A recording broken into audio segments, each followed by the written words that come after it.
It's not super hyper techy, but it's incredibly helpful. And in fact, they also have lots of great tips. I just saw one recently about if you're traveling and you're traveling with information, whether it's sensitive or not. If you're going to travel anywhere with a laptop, read this.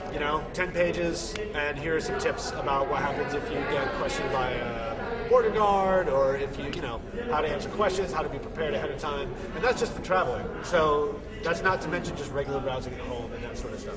So that's just one resource, but that's one that I would recommend. You probably are not aware that if you take a laptop through security in the U.S., apparently it is now the law that if they ask you for your password, you have to give it to them. It wasn't sure. It's funny. I have not had that all the time. And for quite a while, I couldn't fly outside. I had to get permission to fly outside of the immediate area where I was. I could not fly overseas. They took my passport. But I remember early on, post 9/11, where you actually had to open up your laptop, and it was interesting. I haven't had that, and they had to see that it was up and running. And if you had a password, you had to type your password in so they could see the screen. Right. So, two interesting things about that point. One is that there's a case right now where a woman she came over a border. I don't remember what she's being charged with, but her laptop was seized. It's encrypted. The whole hard drive is encrypted. The judge ordered that she decrypt the hard drive so that they can see what's on it. So this is already a question of Fifth Amendment self-incrimination kind of stuff. However, a more interesting development is that she came back. Right. She came back and said, "I don't know the password. I don't remember." That is first of all, it's a very reasonable thing because everybody forgets passwords, but you're still not sure if she's lying or not. So the question is, will she be held in contempt? How will they respond? And a lot of people are watching that case to see what happens. I can't remember. I would say you could definitely. That was my strategy. I lost the key. I lost the password. You can find it on TechCrunch or Blind or something like that. The second thing, to the point about... Better yet, I sent it to someone on the other end, and I'm not going to tell you who that is. Exactly. The second thing about that is that, so you can encrypt your whole hard drive, right? And they could say, "Give me your password," and they do. There are ways to encrypt so that when you you have two passwords. You put in password A, and you get your real hard drive with all your real information. You put in password B, and you get a sort of innocuous, empty, here's a regular Windows machine. Now, keep in mind, this is breaking the law.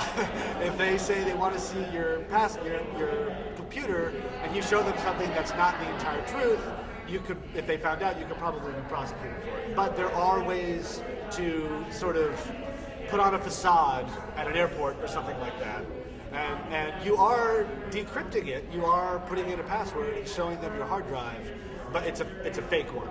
It's an empty one that doesn't have any sensitive information. The picture there is again another huge vulnerability. If they have direct access to the hard drive, all kinds of things can be done, even if it's encrypted. Because that's a layer, because this data is still there in real form. So one of the things that's happened to people, and there's been a number of cases where at the border, they're coming back from overseas, at the border, what they do is they actually make a copy of the hard drive. They're detained long enough, people have had this experience, they actually literally make a physical copy of the hard drive, and then there's all kinds of other things they can do. Because there's other forensic type software where it allows you to directly access the drive.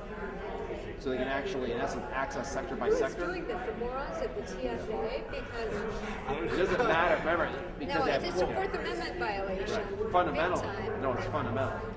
So I'm wondering if it's Border Patrol or. It is, but the courts are saying it's not. Because you need it. Well, but it's voluntary whether or not you take the plane. So. It still violates the law because there's no probable cause. In essence, what we're saying is you're suspicious, but by virtue of the fact, you're under suspicion by virtue of having been overseas. Now, part of it's associations. You're coming from a certain country. Yep.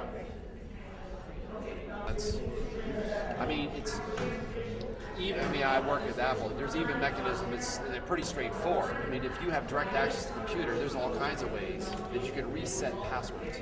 Now, it is harder, I grant you, and kind of that double password networks are commonly forgotten by people. Right.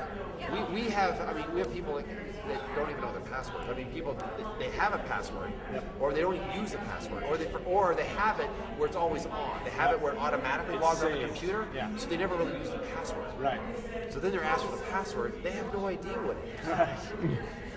You know, the more this conversation has gone on, you know, United States, you now have a security apparatus which is it's close to 1 million people, right, working full-time in it. What actually will screw everything up, and it's going to be beautiful if they master it, would be quantum cryptography. Okay?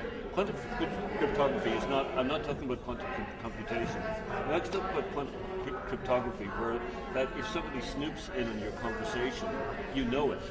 Okay. And because bits get changed because of the observation. So their whole security apparatus, they'll have to lay off 1 million people.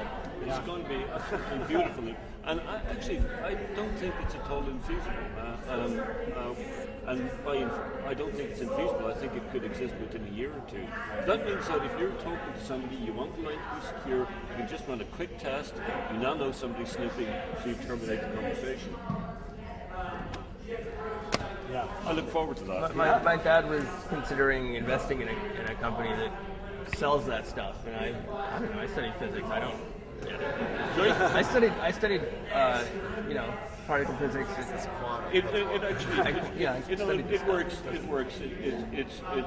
It's basically the active observation of a quantum system. Heisenberg uncertainty. Yeah, I know. Flip bits. No, it works. It actually does. And so you're going to have a receiver on the other end, and you're going to have to run a test with them. You probably have to run the test every few minutes just to check that nobody's snooping. But actually, it does actually work. Yeah, the conceptually. That would be great. I'd like to see this work. So yeah, any disturbance will be detected automatically. So Right. Yeah, I understand the theory. It's not unique anymore. It's disturbed.